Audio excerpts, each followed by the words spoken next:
Olá, meus amados, meus irmãos, meus queridos irmãos em Cristo, boa noite, paz seja convosco.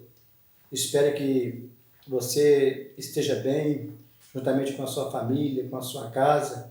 Esperamos também que você tenha tido um ótimo dia, um dia de bênçãos, um dia de realizações, na presença de Deus, sob a direção de Deus, em nome do Senhor Jesus Cristo. E o nosso desejo, as nossas orações é que Deus possa continuar te abençoando em nome do Senhor Jesus. Estamos aqui de volta nessa quinta-feira com o Momento Pastoral, onde nós todas as quinta-feiras temos sempre uma palavra de reflexão, uma palavra de fé para a sua vida, para a vida de toda a sua família. E nós agradecemos a Deus por esta oportunidade de podermos falar da palavra de Deus, dos milagres de Deus diretamente com você nesta noite em nome de Jesus. Nós vamos orar, vamos pedir a direção de Deus nesta noite, para essa reflexão. Curva a sua cabeça se você puder, feche os seus olhos, porque nós queremos fazer uma oração nesta noite em nome de Jesus. Soberano Deus, nosso eterno Pai, Pai maravilhoso, agradecemos o Senhor por esta oportunidade nesta noite de estarmos aqui para ministrar a Tua palavra ao coração dessas pessoas que estão ligadas em sintonias conosco. Meu Deus, obrigado, Senhor amado, por essa oportunidade, por esse privilégio, e até mais que um privilégio, nós podemos falar das Tuas maravilhas, nós podemos testemunhar de tudo que o Senhor tem feito em nós e através de nós. Então nós agradecemos ao Senhor pela confiança que o Senhor tem depositado em nossas vidas, de sermos ministradores da Tua palavra, sermos dispenseiros das bênçãos e da graça do Senhor na vida de milhares e milhares de pessoas. Meu Deus, nesta hora nos colocamos inteiramente à disposição do Senhor. Meu Deus, usa-nos para ministrar esta palavra no coração de todas essas pessoas nesta noite, em nome do Senhor Jesus Cristo. Meu Deus, traz paz, traz alegria, traz, meu Deus, felicidade no coração dessas pessoas, traz saúde física, traz saúde espiritual, Senhor. Que o Senhor possa, meu Deus, entrar na causa ou nas causas, na peleja, na batalha de cada uma dessas pessoas e conceder vitória, porque o Senhor é o Deus de vitória. Pai querido, Deus maravilhoso, quando Moisés estava lá naquele monte, com as suas mãos levantadas, quando Josué estava pelejando, meu Deus amado, contra os adversários, que é embaixo no arraial, a Tua palavra diz que quando Moisés levantava as mãos, o povo do Senhor prevalecia na vitória. Quando Moisés abaixava as mãos, o povo do Senhor começava a perder a batalha. Meu Deus maravilhoso, mas o que aconteceu? A Tua palavra nos diz que 2 homens valentes, Josué e o outro, foi até lá no monte e ficou ao lado de Moisés, escorando os 2 braços de Moisés, porque Moisés tinha os braços pesados, para que ele não deixasse abaixar os seus braços. E ele continuou com as mãos estendidas, com os braços estendidos, até que Josué, com seus soldados, conseguiu combater e conseguiu vencer os adversários. E lá naquele monte foi realizado um altar. E aquele altar se deu o nome de O Senhor é a nossa bandeira. O Senhor é a nossa vitória. Então, Pai amado, Pai querido, o Senhor é a nossa vitória. O Senhor é a nossa bandeira. Dá vitória, meu Deus, para esse povo, Senhor. Dá vitória para cada pessoa que está ligada conosco nesta noite. Em nome de Jesus Cristo, Teu Filho amado, que o Senhor possa pelejar as batalhas por nós, que o Senhor possa pelejar as pelejas por cada um de nós, Pai, e nos garantindo a vitória, em nome do Senhor Jesus. Nós oramos e Te agradecemos. Amém e amém. Graças a Deus. Louvado seja o nome do Senhor. Meus amados e meus queridos irmãos, nós vamos entrar num assunto hoje, muito importante, e é o que nós estamos vivendo, nos nossos dias, é o que está acontecendo na nossa sociedade. As pessoas, às vezes, são acusadas, são aprisionadas por coisas que elas não cometeram. Nós estamos cansados de ver isso na nossa nação, no nosso Brasil. Pessoas sendo presas inocentes, pessoas sendo acusadas inocentes, pessoas que ficam na prisão 1 ano, 2 anos, 3 anos, 4, 5, até 10 anos, e depois desse tempo todo, Aí vem descobrir que aquela pessoa era inocente, não era aquela pessoa que cometeu o delito, não era aquela pessoa que cometeu o crime, mas a pessoa perdeu 10 anos presa, né, por um ato, por um crime que não cometeu. E quantas pessoas são injustiçadas, quantas pessoas são injuriadas, pessoas são apontadas, né? E a justiça, às vezes, chega, prende, sem procurar saber direitinho o que aconteceu, sem saber dos fatos, né? Chega e leva aquela pessoa para o cárcere e deixa aquela pessoa lá no fundo da prisão, sendo que a pessoa é inocente. E a pessoa, se não tiver dinheiro para arrumar um bom advogado, ou bons advogados, né? A pessoa acaba ficando ali, e tem pessoas que acabam morrendo ali, e só depois que morre é que vão descobrir que aquela pessoa era inocente daquele crime que ela não cometeu. E nós estamos cansados de ver isso na televisão. A televisão mostra estampadamente, escancaradamente, esse tipo de coisa acontecendo no nosso país. Isso acontece no mundo inteiro. Mas nós vemos também, quando nós olhamos o livro de Atos, o capítulo 7, o versículo 54 até o versículo 60, aqui fala sobre a morte de Estevão. Quem foi Estevão? Estevão, ele foi o primeiro diácono da igreja primitiva lá nos dias, né, dos discípulos lá em Jerusalém. E ele foi chamado para ser diácono da igreja, um homem de Deus, um homem cheio do Espírito Santo de Deus, um homem temente, um homem obediente a Deus. E sabe por que ele foi acusado e foi condenado à morte? Porque ele simplesmente falava a verdade. Hoje, quem fala a verdade vai preso. Quem fala mentira fica solto. Essa é a realidade da vida nos nossos dias hoje. Se você fala a verdade, você vai preso. Se você fala mentira, você fica solto, né? Então, Estevão, ele estava falando a verdade, falando a respeito de Jesus. Estava pregando a palavra, estava falando sobre a ressurreição de Jesus. E os principais sacerdotes, os reis, aquele pessoal lá, eles não queriam saber, não queriam ouvir de jeito nenhum. E eles então arrumaram uma forma, arrumaram um meio de acusar Estevão. Ele foi acusado injustamente, inocentemente, e foi apedrejado até a morte. Ele morreu apedrejado. Injúria, infâmia, calúnia, tudo isso, né, foi depositado na conta de Estevão.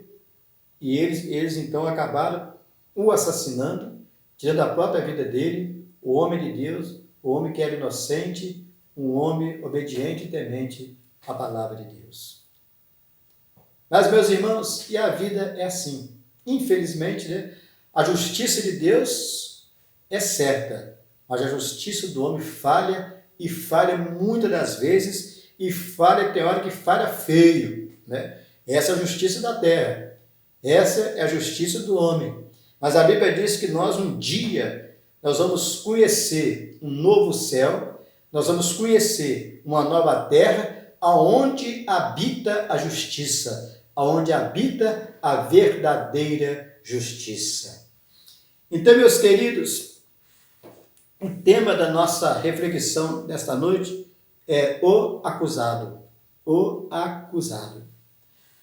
Então, dentro dessa reflexão, nós temos aqui conta-se uma antiga lenda que na Idade Média, um homem muito religioso foi injustamente acusado de ter assassinado uma mulher. Então, a história começa aqui.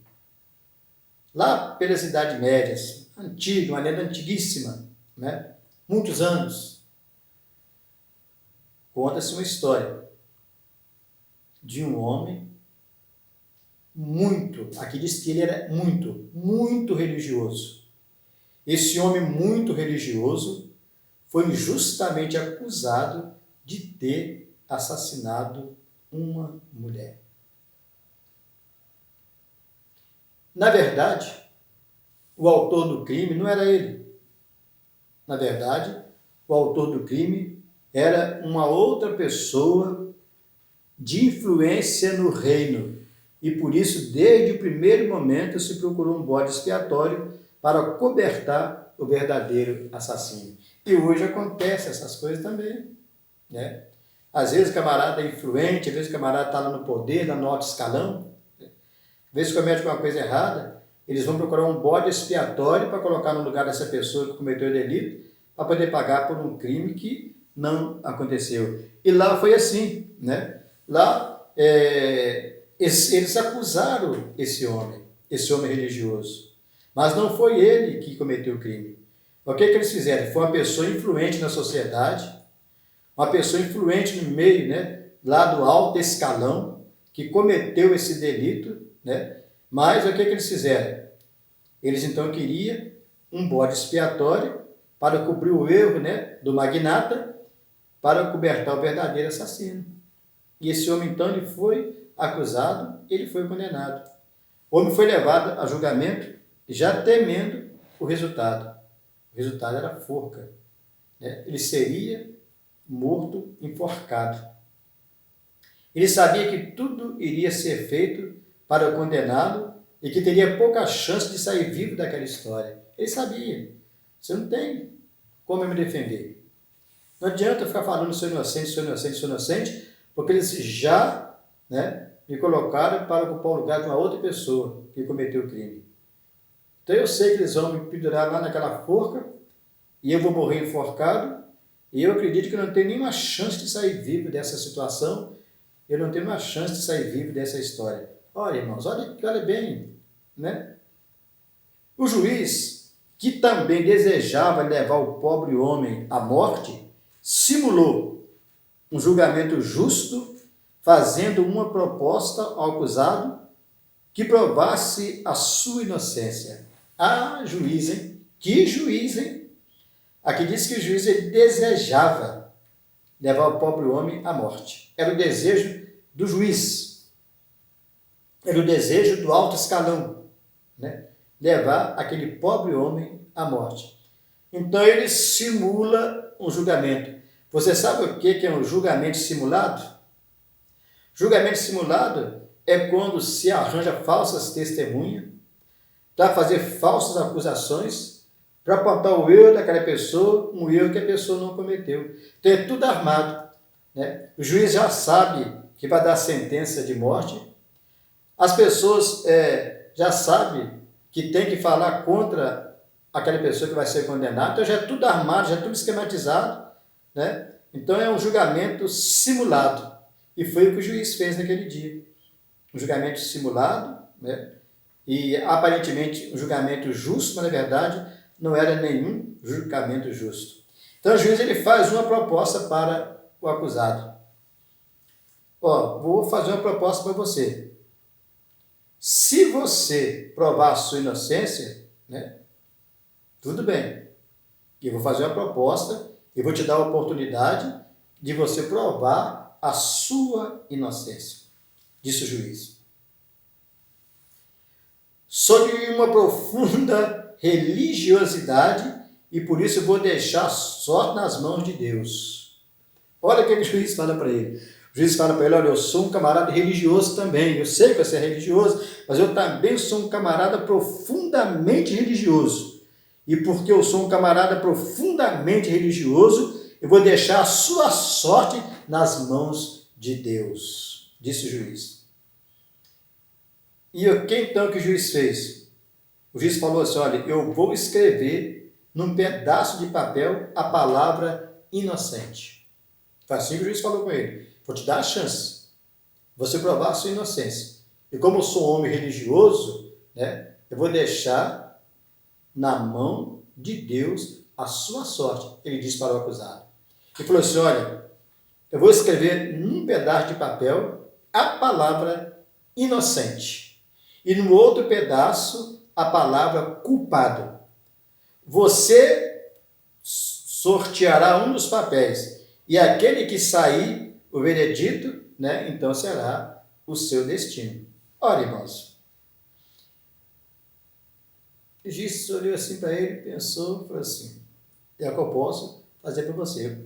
Deus, ele vai decidir o seu destino. Porque senão, então, o juiz, para ganhar moral, ele quer jogar agora a culpa em Deus. Ele quer jogar a sorte do homem nas mãos de Deus. Ele quer jogar, né, esse veredito nas mãos de Deus. Então ele quer jogar tudo na mão de Deus. Olha, vou fazer 2 papéis. Um está escrito culpado, outro está escrito inocente. E a gente vai mexer e você vai tirar. Aquele que você tirar, o que vai acontecer? Se você tirar o inocente, né, então você vai ser inocentado, você não vai para a forca ser morto. Se você tirar o culpado, então você vai ser morto. Então o seu destino está na mão de Deus. Deus vai determinar o seu destino. Mas olha o que aquele juiz malvado fez. Sem que o acusado percebesse, o juiz preparou 2 papéis, mas em todos os 2 papéis estava escrito culpado. Não tinha nenhum papel escrito inocente. Qualquer papel que o rapaz tirasse, ele ia ser dado como culpado. Então o juiz pegou aqueles 2 papéis sem que o acusado soubesse, escreveu culpado. De maneira que naquele instante não existia nenhuma chance de o acusado se livrar da forca. Não havia saída. Não havia alternativas para o pobre homem. O juiz colocou os 2 papéis em uma mesa e mandou o acusado escolher um. O homem pensou por alguns minutos, pensou. Depois, lentamente, se aproximou da mesa, pegou um dos papéis e rapidamente ele colocou aquele papel na boca e engoliu aquele papel. Os presentes ao julgamento reagiram surpresos e indignados com a atitude daquele homem. Ué, mas não era para você ter comido papel, era para você ter pegado um dos papéis para a gente ler se você é o culpado ou se você é inocente. Você pegou o papel, você comeu o papel, você engoliu o papel, você não podia ter feito isso. Mas o que você fez? E agora? Como vamos saber qual é o veredito? É muito fácil, respondeu o homem acusado. Basta olhar o outro pedaço que sobrou e saberemos que acabei de engolir o contrário. Se lá tiver o papel culpado na mesa, eu engoli o inocente. Se lá tiver o papel inocente na mesa, eu engoli o culpado. Então basta vocês olhar na mesa, o papel que sobrou, esse é o veredito. Imediatamente, eles tiveram que libertar e liberar aquele homem. Olha, irmãos, como que Deus deu sabedoria para aquele homem. E foi Deus mesmo que livrou, porque ele não tinha saído. Os 2 papéis escrito culpado. Qualquer papel que ele pegasse, ele estava sentenciado à morte. Deus deu sabedoria a ele, ele engoliu um papel. E como ninguém sabia qual papel que ele engoliu, né? Aí ficou o papel culpado sobrando e ele teve que ser absolvido. O que é que nós aprendemos? Pois mais difícil que seja uma situação, não deixa de acreditar até o último momento. Saiba que para qualquer problema há sempre uma saída. Não esqueça disso, meu querido. Não desista, nem entregue os pontos, não se deixe derrotar. Persista, vai em frente, apesar de tudo e apesar de todos. Creia que você pode conseguir e você com certeza vai conseguir. Eu deixei aqui uma palavrinha de reflexão no finalzinho desta palavra. Ter é uma conquista, mas a maior conquista mesmo é saber conservar aquilo que você conquistou. Fica com esta palavra nesta noite, em nome do Senhor Jesus, e que o Espírito Santo possa trazer ao seu coração consolo e conforto. Pai amado, Pai querido, obrigado por esta palavra nesta noite. Que teu Espírito Santo possa, Pai meu Deus, ajudar essas pessoas em meio a situações difíceis, situações de decisões, que o Senhor possa dar sabedoria, meu Deus, para cada uma dessas pessoas, como deu para aquele homem naquele dia, Senhor. Pai amado, Pai querido, o Senhor é a nossa vitória, o Senhor é a nossa rocha, o Senhor é a nossa bandeira. Então, independentemente de qualquer situação que nós estivermos atravessando, nós temos sempre essa esperança de que o Senhor é a nossa vitória, o Senhor é a nossa bandeira. Pai amado, Pai querido, te agradecemos por esse momento, por essa oportunidade concedida pelo Senhor, em nome de Jesus Cristo, e que as mãos do Senhor estejam sobre a vida de cada uma dessas pessoas, hoje e sempre. Amém e amém. Meus amados, que Deus continue te abençoando. Até na próxima quinta-feira, a partir das 8 horas da noite, se o bom Deus assim nos permitir. Fica com Deus.